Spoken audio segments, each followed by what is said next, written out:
ನಮಸ್ಕಾರ ನೋಡೋಣ, ಹೇಳಿ ಯಾರು? ಗುರು ಅಂದ್ರೆ ಏನು? ಎಲ್ರು ಇವತ್ತ ಗುರುವಿನ ಪಾದವನ್ನ ಇಟ್ಕೊಂಡು ನಮಸ್ಕಾರ ಮಾಡಿ ಹೋಗೋಣ ನಡ್ರಿ ಸ್ವಾಮೀಜಿ ಭಾಷಣ ಅಂತ 1 ಗಂಟೆ ಆಗುತ್ತೆ, ಅಷ್ಟೊತ್ತಿಗೆ ಊಟ ಮುಗಿಸ್ಕೊ ಬಂದ್ಬಿಡೋದು ನಾವು. ಈ ಒಂದು ಆಲೋಚನೆಯಲ್ಲಿ ಇರ್ತೀವಿ. ಗುರುವಿನ ಪಾದ ಹಿಡಿಯೋದಲ್ಲ, ಅವರ ಪದವನ್ನ ಹಿಡಿಬೇಕು. ಅವರ ಪದವನ್ನ ಹಿಡಿದು ಪದದಲ್ಲಿ ನಡಿಬೇಕು. ಆಗ ಅವನಾಗಿರಲ್ಲ, ಮಹಾನ್ ಆಗ್ತಾರೆ.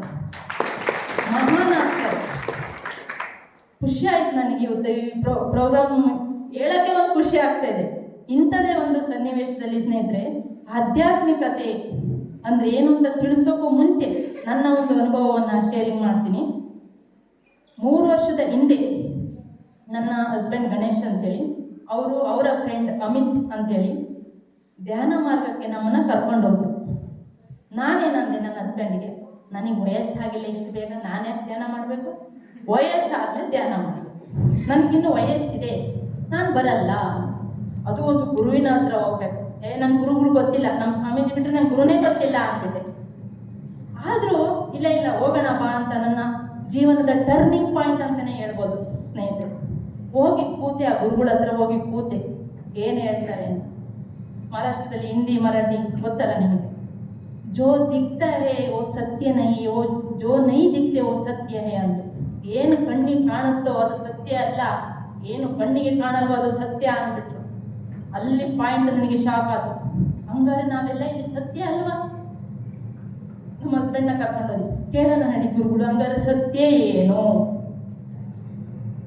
ಕೂರು ಗೊತ್ತಾಗುತ್ತೆ ಎಂದು ಕೂತ್ಕೊಂಡೆ. ಒಂದು ದಿವಸ ನೋಡಿಬಿಡೋಣ ಸತ್ಯ ಏನು ಹೇಳಿದಾರಲ್ಲ, ಜೋ ದಿಗ್ತಾನೆ ಕಣ್ಣಿಗೆ ಕಾಣ್ದಿರೋ ಸತ್ಯ ಏನಿರ್ಬೋದು ಅಂತ ನೋಡೋಣ ಅಂತೇಳಿ ಕೂತ್ಕೊಂಡೆ. 1 ದಿನ ಕೂತೆ, 2 ದಿನ ಕೂತೆ, 3 ದಿನ ಕೂತೆ.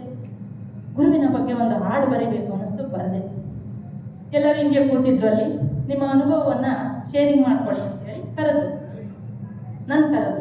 ಕರ್ನಾಟಕದಿಂದ ನಾನು ಹೋದೆ. ಹಾಡು ನೋಡೋಣ.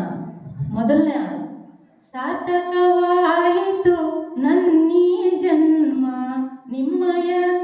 ನಿಮ್ಮಯ ದರ್ಶನದಿ, ಮುಕ್ತಿಯ ಪಡೆಯಲು ಹುಟ್ಟಿ ಬಂದೆ ತಾಯಿಯ ಗರ್ಭದಲ್ಲಿ, ನಾನು ಪ್ರಕೃತಿ ಮಡಿಲಿನಲ್ಲಿ. ಈ ಹಾಡು ಒಂದು ಪೇಜು ಬರ್ಕೊಂಡು ಗುರುವಿನ ಮುಂದೆ ಇಟ್ಟೆ.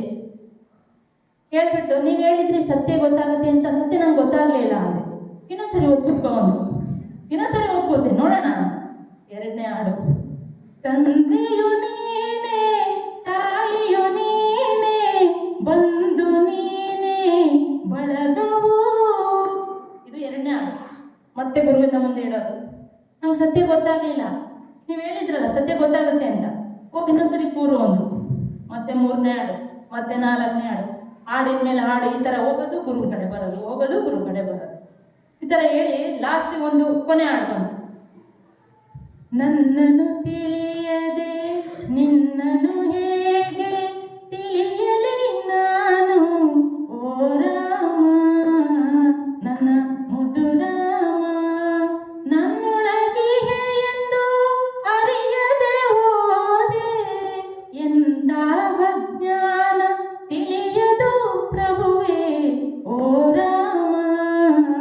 ಈ ಹಾಡು ಹಾಡಿದ್ಮೇಲೆ ಈ ಸತಿ ಗುರು ಕೇಳಬೇಕು, ಇಲ್ಲಾಂದ್ರೆ ನಾನು ಧ್ಯಾನನೇ ಮಾಡಲ್ಲ ಅಂತ ಡಿಸಿಷನ್ ತಗೊಂಡು ಹೋದೆ. ಕರೆದ್ರು ನನಗೆ,